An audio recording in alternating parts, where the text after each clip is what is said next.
doakanlah Jokowi yang terus-menerus mendapat tekanan. Anda tahu kan kalau SBY itu kan selalu ragu. Kalau yang sekarang ini tidak ngerti apa yang diragukan atau apa yang ditegasi. Sosok yang lebih berkuasa dibanding Jokowi ternyata bukan Megawati. Apakah Presiden berkuasa? Tidak. Apakah Megawati berkuasa? Tidak. Apakah anak-anaknya Megawati berkuasa? Akan semakin tidak. Ya. Terus siapakah yang berkuasa?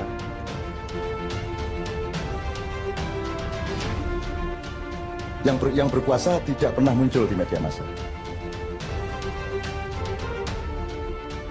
Cak Nun sebut sosok yang lebih berkuasa dibanding Jokowi ternyata bukan Megawati.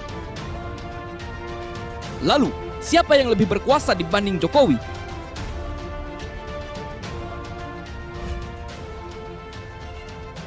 Budayawan Cak Nun.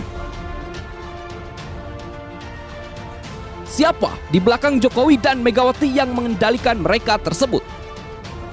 Awalnya, Cak Nun hendak menyampaikan bahwa apa yang kita ketahui tentang Indonesia masih sangat terbatas. Cak Nun beranggapan banyak pihak yang mungkin mengira kekuasaan tertinggi dipegang Presiden Jokowi. Terus siapakah yang berkuasa? Itu. Yang berkuasa tidak pernah muncul di media massa. Jadi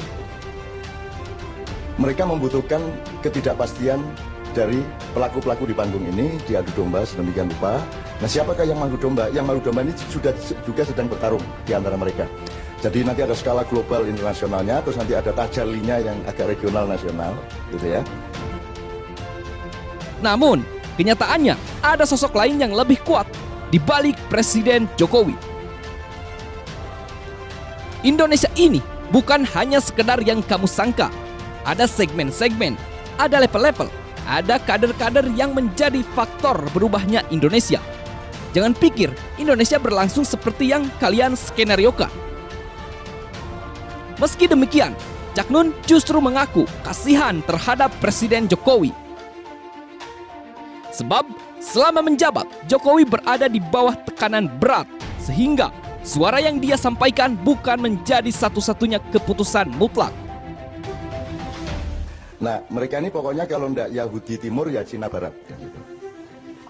Kira seperti itu. Nanti timelinenya adalah 5 tahun, kemudian 10 tahun ini kita mengalami pertaruhan Indonesia akan dimik-dimik kembali bangkit menggeliat atau akan hancur sama sekali dan menjadi bangsa jongos total tahun 2024. Nah, siapakah mereka ini? Pasti adalah konstelasi para pemilik modal, baik di tingkat internasional maupun regional dan nasional. Nah, itu lapisan-lapisan ini juga bertarung satu sama lain, tapi yang pasti ada rasnya mereka.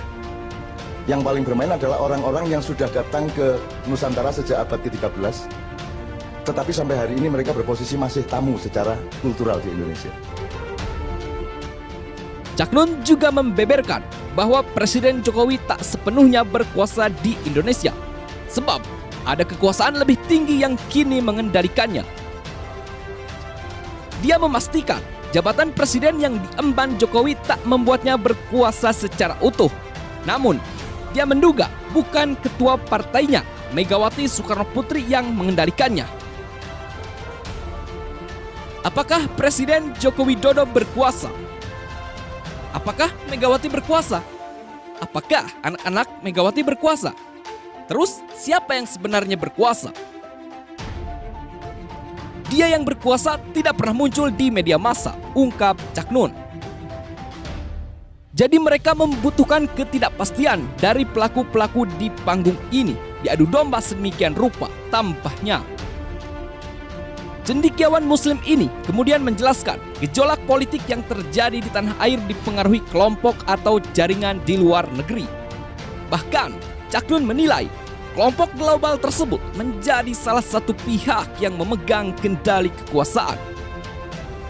Jadi nanti ada skala global internasional. Terus nanti ada tajalinya yang agak regional nasional. Nah, mereka ini pokoknya kalau enggak Yahudi Timur ya Cina Barat, kata Cak Nun. Nanti timelinenya adalah 5 tahun kemudian, 10 tahun ini kita mengalami pertaruhan. Indonesia akan merangkak kembali, bangkit, menggeliat, atau malah hancur sama sekali dan menjadi bangsa jongos total di tahun 2024. Sambungnya. Jika Jokowi benar tidak berkuasa penuh, maka sejumlah kebijakan yang dia putuskan bukan hanya bersumber dari dalam, melainkan juga dari luar. Namun, Cak Nun tak bisa memastikan siapa sosok yang lebih berkuasa dibanding Jokowi tersebut. Akan tetapi, yang pasti menurutnya, sosok itu merupakan pemilik modal dengan uang berlimpah.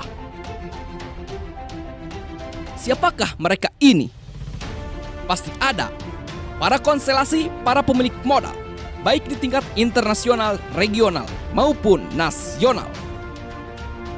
Nah, lapisan-lapisan itu juga bertarung satu sama lain, ujar Cak Nun. Jadi ada orang yang sudah kerja dan kaya raya di sini, tapi dalam hatinya masyarakat Indonesia mereka masih tamu, jadi belum pantas jadi gubernur sebenarnya. Loh, kok guyu gitu loh? Misalnya, nah, padahal dialah yang nanti akan diangkat untuk sampai ke puncak oleh konspirasi itu. Karena nanti yang diciptakan adalah sistem-sistem yang menguntungkan Roti dan keranjang-keranjang mereka bekerja sama dengan konstelasi internasional. Nah, jadi saya ingin memperingatkan, kowe isih dayo, kowe aja banget-banget lemu kecicilan, ya. Di Indonesia iki aja rumangsamu ming kaya sing kok sangka. Ono liya-liyane lho Indonesia iki. Bangsa Indonesia itu banyak dan ada segmen-segmen, ada level-level, ada kesatria-kesatria, ada kader-kader, ada bermacam-macam dari bangsa Indonesia ini yang juga akan menjadi faktor dari berubahnya Indonesia. Jadi jangan dipikir Indonesia akan berlangsung persis seperti yang kalian skenariokan. Ada macam-macam, bukan hanya manusianya macam-macam, bukan hanya anak mudanya bermacam-macam. Ada arus yang menuju masa silam dan kematian, dan ada arus yang sedang bangkit pelan-pelan menjadi manusia kader Nusantara yang baru, yang semakin banyak jumlahnya di mana-mana, dan usia mereka 10 tahun lagi adalah usia pemimpin di tingkat-tingkat yang bermacam-macam. Maksudku kowe iki pemimpin yang berikutnya, ini loh. Jadi siap-siap mulai saiki ini ya. Oke. Muhtasib wis ben kursus dhewe kono.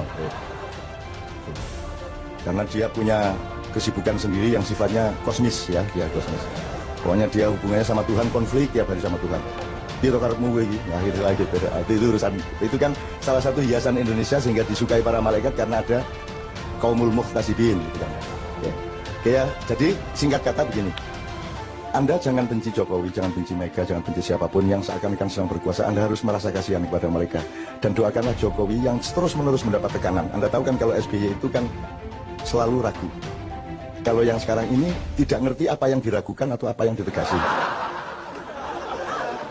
Itu. Masih lumayan kalau dulu kan masih ragu terhadap sesuatu hal, ini sesuatu halnya dia tidak ikut menentukan. Jadi